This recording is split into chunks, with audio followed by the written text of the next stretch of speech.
Au réveil, Julie a sa tasse fétiche pour se servir du café. Un mug bien américain, à l'effigie de son héros Bernie Sanders, le candidat à la primaire démocrate qui avait perdu l'investiture face à Hillary Clinton.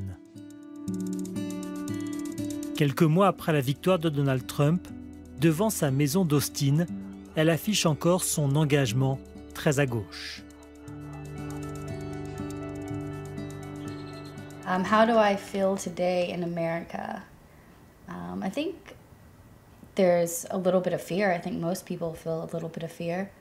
A great deal of anxiety, concern about our brothers and sisters that are being, having their rights ripped away from them. But I also think that there's a feeling of power, of kind of taking back power. So there's this urgency if we have to get something done now, and it's activated a lot of people. So in that sense, I feel grateful that this many people have woken up and are getting involved. Et s'il y a bien une ville qui se mobilise aux États-Unis, c'est Austin. La capitale du Texas est une bulle dans un État très conservateur. Ville progressiste, Austin est connue dans le monde entier pour son festival South by Southwest, qui se tient tous les ans en mars. Le SXSW, c'est par ce raccourci de langage qu'il est appelé, en est à sa 30e édition. 10 jours de concerts, de films et de rencontres autour de l'interactivité. L'Amérique a élu Trump, mais elle n'a jamais cessé de bouger et prépare déjà son avenir. Oh, for me, it's a lot of fun, I hope. And it's also a chance to meet really cool people who are all innovating and just a lot of creative minds all together. To show the world that we are not interested in some ideas of the past, so we want to move forward and we want to show that America is not what Trump thinks it is. I'm interested to see how the power of technology increases and how it continues to grow, and how, especially when Trump is as active as he is on Twitter and things like that, and how technology will be used hopefully for good, not for harm. Une édition 2017, évidemment, marquée par la politique. Austin est entré en résistance face à Washington. Et son maire, un démocrate, est inquiet face aux premières mesures prises par l'administration Trump. I think at this point we don't know ultimately what are going to be the policy or the rules with respect to immigration. We don't know ultimately what's going to happen in terms of cutting budgets to cities that pay for housing and nutrition programs. And that level of anxiety and uncertainty is making a lot of people scared. Tribune politique, lieu d'échange culturel et de réflexion sur le monde de demain, tout est lié et les organisateurs du SXSW assument leur engagement. I think one of the ironies of the November 8th election is that Trump won a lot of support by promising that these jobs that have gone away are going to come back. I think at an event like South by Southwest, a prime discussion point is those jobs aren't coming back, and the jobs that you and I have are going to go away or change significantly in the next 10, 15, 20 years as automation, as robots, as artificial intelligence becomes increasingly sophisticated. Hello, welcome to Nextstream Airport. What are you up to? So, what we really need to do is again, be thinking 2 decades in advance as opposed to 2 decades behind.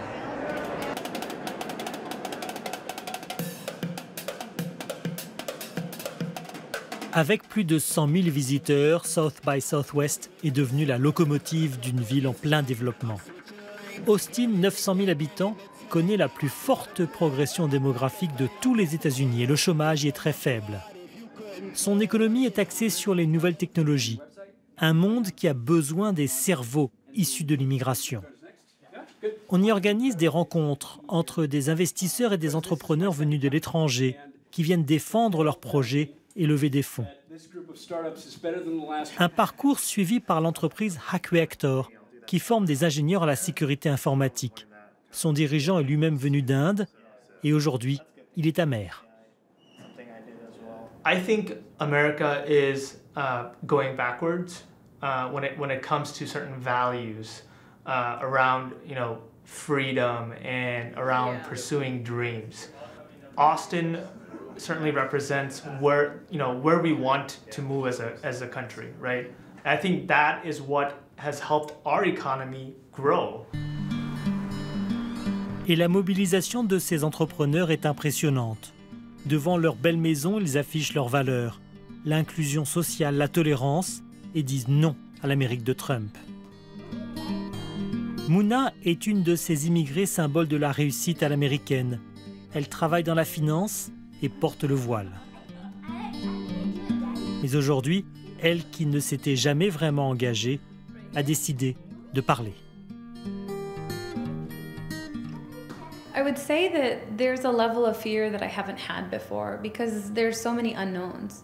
How do you deal with things that you don't understand, or you don't know how things will be impacted? You don't know how you'll be treated or how you can maintain your rights. So, or even who you have to stay safe from. And I feel like right now people are being treated based on their appearance or the color of their skin, or whatever ethno-national sentiments are rising. It's happening out there, so there's no guarantee for anyone's safety, and that is very scary, and it's very real. La peur est encore plus présente parmi les latinos qui n'ont pas de papier. Ils trouvent du travail sur les chantiers. Les entrepreneurs les embauchent à la sauvette, à proximité d'un grand magasin de bricolage. Mais là encore, Austin se mobilise. Les immigrés sont nombreux à se rendre un samedi matin dans cette école. Ils viennent s'y renseigner sur leurs droits, aidés par des bénévoles. Austin est une de ces villes sanctuaires où les autorités locales ne coopèrent pas avec la police fédérale de l'immigration et protègent ainsi les clandestins. This Texas Here to Stay coalition actually began the Friday after the election last November. And the reason that it happened so quickly is almost immediately the immigration advocacy community here in Austin started emailing each other about what can we do. We have clients who are terrified about what's going to happen. La historia que les contaré es acerca de la impotencia que siento al no poder viajar a mi país, México, al ver a mi familia, padres, hermanos y hermanas, a mis padres, ya son de edad muy avanzada. Ils peuvent raconter leur histoire qui sera affichée dans des lieux publics pour que tous les Américains sachent ce qu'ils endurent. Mais Justin n'aurait jamais pensé que son pays en arriverait là, la peur, même celle d'être filmé. I never thought there would be a day where persons who had lived in this country for decades would be scared to drive to school, to go to work, to do anything they would do in their normal lives.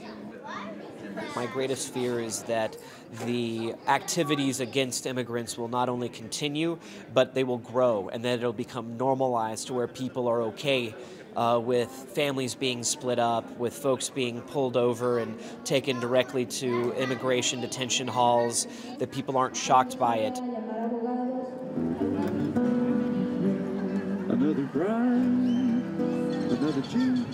Réveiller les consciences pour que les Américains ne s'habituent pas à Trump.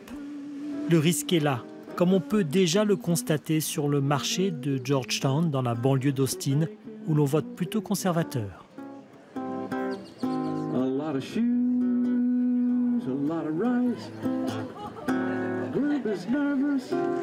Still out here on a beautiful day. I still go to work every day. I still go home every day. Nothing's changed. And it won't change. People won't let it change. So it's no big deal. I like the optimism. There's a feeling, the latest in the country, that things are going to get better. So I don't know. Just have to wait and see. There's some things that new president's about him that scares me, but half of the nation is just totally delighted with everything he's doing. I'm thinking, how can they not be frightened if I am? And so I must be wrong to some extent. Si Austin est une bulle politique au Texas, c'est sans doute parce qu'il y a l'université. Elle accueille plus de 50 000 étudiants et 25 000 personnes y sont employées. Les campus américains font toujours rêver. Tout y est possible, même l'écriture improvisée d'un poème sur une vieille machine. Oh, hi, this is a typewriter. Give me 5 minutes and I'll write you a poem. La mobilisation politique fait partie de la formation comme le journal satirique étudiant.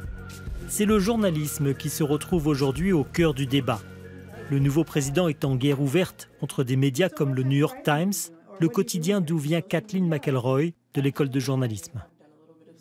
This has been almost, I hate to say a boon for journalism, but people have opened their eyes to the fact that there is a need for journalism and that we may be many things, but we're not an enemy. À l'heure où se pose la question de la vérité, un des cours les plus importants est celui de Bob Jensen, un journaliste assez provocateur dont le rôle est aussi d'éveiller la conscience démocratique des étudiants. So what is the role of journalists? Today we'll be talking about key concepts like neutrality and objectivity, which journalists have often held out as the standard for their profession. Yet in a time when a political force like Trumpism is engaged in a wholesale assault on traditional journalism, what's journalism's role? Is it not just to report on, but also to advocate for certain ideas, certain conceptions of freedom of expression and a free press? I feel like there's now this role to focus even more heavily on talking to the quote-unquote real people. Maybe the role of journalism now is to go to where people are. I think it's become like a huge thing right now for journalists to fact-check everything that is being said. The question is, over the long haul for me, will journalism learn to try to separate itself from power, and that when we get back to perhaps an administration that is more journalism friendly, will we continue to see our role as more critical once people in power are not so hostile to us? That's, I think, the big question. Les jeunes journalistes en formation débutent avec un président qui attaque leur profession. Ils le voient dans des petits rassemblements pro-Trump qu'ils vont filmer pour l'école. Car l'Amérique est déjà repartie en campagne, surtout du côté des démocrates.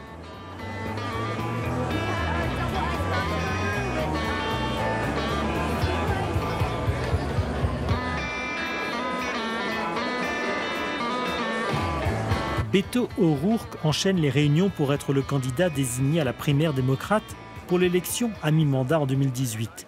En bon américain, pour lui, l'heure n'est plus à l'abattement, au contraire. There's energy that's reacting against something that's bad in this country, but the more powerful force, I think, is that force for good. And so I think that's what motivates a lot of us, myself included, and I think that's what we feel here tonight. Let me introduce to you Beto O'Rourke, U.S. Senate candidate 2018.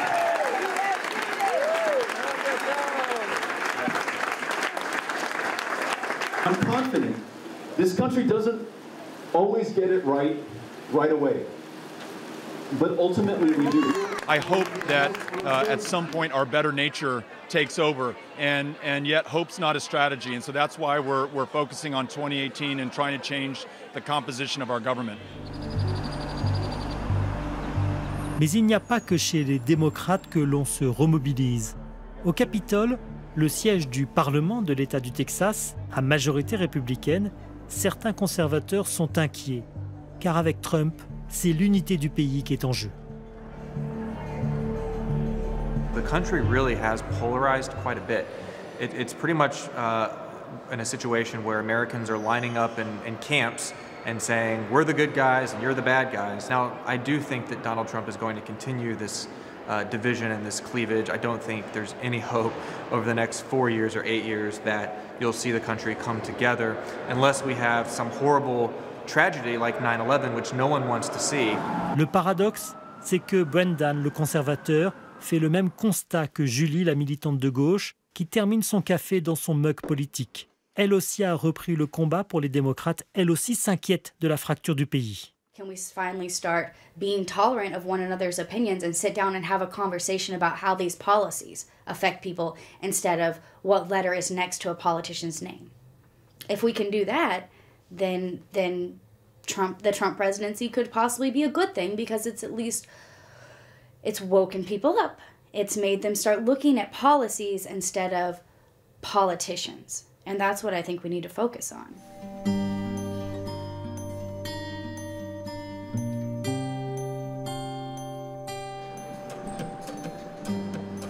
Le soir venu, la 6e rue s'anime. Austin est fidèle à sa réputation de ville festive, joyeuse, ouverte. Mais en ce printemps de 2017 en Amérique, certains ont peur.